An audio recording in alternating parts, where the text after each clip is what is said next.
Viewers, welcome back to ഹാ designs. ഏറെ ഹൗസിൽ നിന്നുള്ള ഒരു സ്പെഷ്യൽ ഡിസൈനർ വെയർ ആണ് ഞാൻ പറഞ്ഞ ഡീറ്റെയിൽഡ് ആയിട്ട് കാണണം. ഇത് യോക്ക് പോർഷൻ വരെ ലൈനിങ് ഇട്ടിട്ട് താഴേക്ക് ലൈനിങ് ഇല്ലാണ്ട് ഫ്ലെയർ വിത്ത് ഫ്രണ്ട് സ്ലിറ്റ് വന്നിരിക്കുന്ന ഒരു എ ലൈൻ ടോപ്പാണ്. പക്ഷെ ലൈനിങ് കൊടുത്തിരിക്കുന്നത് ഇതേപോലെ തന്നെ വരുന്ന ഒരു പ്രിന്റഡ് ജോർജറ്റ് ലൈനിങ് ആണ് കൊടുത്തിരിക്കുന്നത്. ഇത് ഒരു 3 പാനൽസ് അടിച്ചിട്ടാണ് ഇതിന്റെ ഫ്ലെയേഴ്സ് ഡെവലപ്പ് ചെയ്തിരിക്കുന്നത്. ത്രീ പീസ് പാനൽ അടിച്ചിട്ടാണ് ഇതിന്റെ ഫ്ലെയേഴ്സ് ഡെവലപ്പ് ചെയ്തിരിക്കുന്നത്. പ്ലസ് ഇതുപോലെ തന്നെ വരുന്ന പ്രിന്റഡ് കോട്ടൺ പാൻറ്, നല്ല രസമില്ലേ കാണാൻ, പ്രിന്റഡ് കോട്ടൺ പാൻറ്. സോ നടക്കുമ്പോഴൊക്കെ നല്ലതാണ്.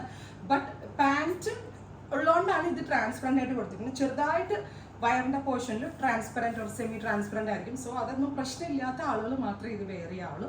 ബ്യൂട്ടിഫുൾ കൺസെപ്റ്റ് ആണ്. ഇപ്പം നമ്മളിപ്പം നടക്കുകയൊക്കെ ആണെങ്കിലും ബോട്ടം കാണുന്ന ഒരു സ്റ്റൈലാണ്. പിന്നെ ബോട്ടം ട്രാൻസ്പെറന്റ് ആയിട്ട് പുറത്തേക്ക് പ്രിന്റഡ് പാൻസ് കാണുന്ന ഒരു സ്റ്റൈലാണ്. അപ്പോൾ സ്റ്റൈലിഷ് ആയിട്ടുള്ള ഒരു വെയർ ഇടുന്നവർക്ക് ഇത് ബുക്ക് ചെയ്യാവുള്ളൂ. ഇവിടെ ഇൻ ഹൗസ് ആണ്, റെഡി ഫോർ ഡെസ്പാച്ച് ആണ്. Delivery within 7 working days. Price is 1500, 1500 റേഞ്ചിലാണ്. ഞാൻ ഇതിന്റെ ഡീറ്റെയിൽസ് ഒന്നുകൂടി കാണിച്ചു തരാം. ഫസ്റ്റ് വൺ ഞാൻ വെയർ ചെയ്തിരിക്കുന്നത് യെല്ലോ ആണ്. പക്ഷെ ഇതിങ്ങനെ 2 പീസ് ആയിട്ടാണ് ഇത് വരിക.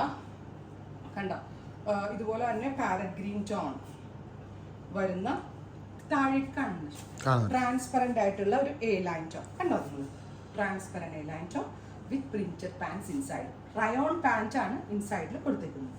ടോപ്പ് ആൻഡ് ബോട്ടം പ്രൈസ് വരുന്നത് 1500. ട്രൈ ചെയ്യുന്നു. നെക്സ്റ്റ് കളർ വരുന്നത് ബ്ലൂ ആണ്. ബ്ലൂവിൽ എനിക്ക് തോന്നുന്നു ആ യെല്ലോനേക്കാളും കൂടുതൽ ആ ട്രാൻസ്പെറൻസി കാണുന്നത്. കുറച്ചുകൂടി വേണമെങ്കിൽ ഹൈ വേസ്റ്റ് ആയിട്ട് നമുക്ക് ബോട്ടം ഇട്ട് സ്റ്റൈൽ ചെയ്യാം കേട്ടോ. സോ അപ്പോൾ ഞാൻ അതാ പറഞ്ഞത്, ഇതുപോലെ ചെറുതായിട്ട് സീ ത്രൂ ആയിരിക്കും. അത് പ്രോബ്ലം ഇല്ല എന്നുള്ളവർ മാത്രമേ പർച്ചേസ് ചെയ്യാവുള്ളൂ. സ്ഥിരം കാണുന്ന പാറ്റേണിൽ നിന്ന് സ്റ്റൈലിഷ് ആയിട്ടുള്ള ഒരു ഇൻഡോ വെസ്റ്റേൺ വെയർ, അത് മീനയുടെ ഇൻ ഹൗസിൽ നിന്ന് ട്രൈ ചെയ്തു. ഫൈനലി നല്ല രസമുള്ള ഒരു ഡസ്റ്റി പീച്ച് ടോൺ. ഞാൻ പറഞ്ഞില്ലേ, ചെറുതായിട്ട് ട്രാൻസ്പെറൻസി വയറിൻ്റെ അവിടെ ബുദ്ധിമുട്ടുള്ള ആളുകൾ ഈ ബോട്ടം അങ്ങോട്ട് ഹൈ വേസ്റ്റ് ആയിട്ട് ഇട്ടാലും മതിയാവും കേട്ടോ. പിന്നെ എനിക്ക് ബോഡിക്ക് നീളമുള്ളതുകൊണ്ടാണ് മീഡിയം ഹൈറ്റുള്ള ആളുകൾക്ക് കറക്റ്റ് ആയിരിക്കും. നല്ല രസമുള്ള ഒരു പീച്ച്. ഇത്രയും ഷെയ്ഡ്സ് ട്രൈ ചെയ്ത് നോക്കുക. Thank you.